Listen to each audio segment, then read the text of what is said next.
Саламатсыздар балдар. Бүгүн Чыңгыран айынын 13-ü.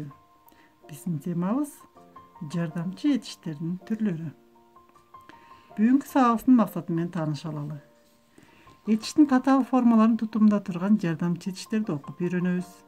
Жардамчы этиштердин өз ара бөлүнүү жолдорун аныктайбыз жана аралыктан окутуунун эрежелерин толугу менен сактап, берилген тапшырмаларды аткарууга жана соц тармакты туура пайдаланууга тарбияланабыз.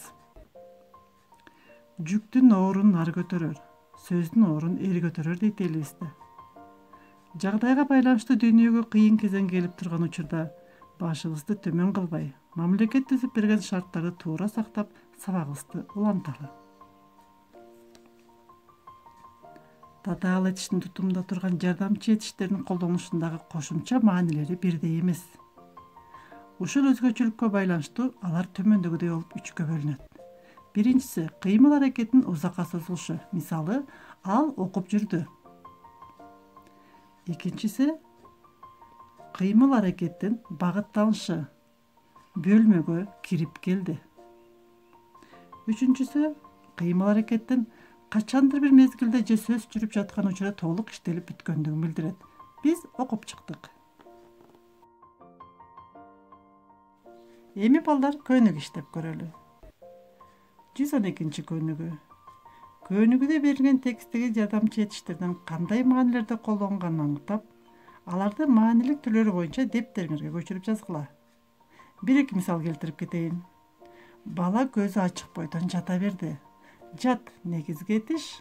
А чакшыл түрмөктүн А мүчөсү менен жалганып, жардамчы этиш берди, ошону менен жата берди болуп уюшулду.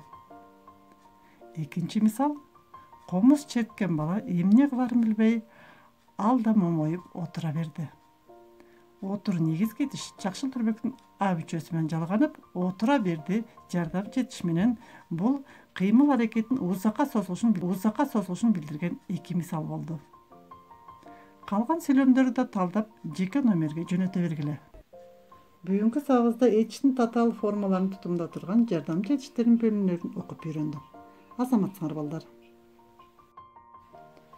Үйгө тапшырма 113 көнүгүнүн берилишин жакшылап окуп, аткарып, жеке номерге жөнөтө бергиле. Айтылган сөз акыл болсо, уккан кулак макул болот дейт.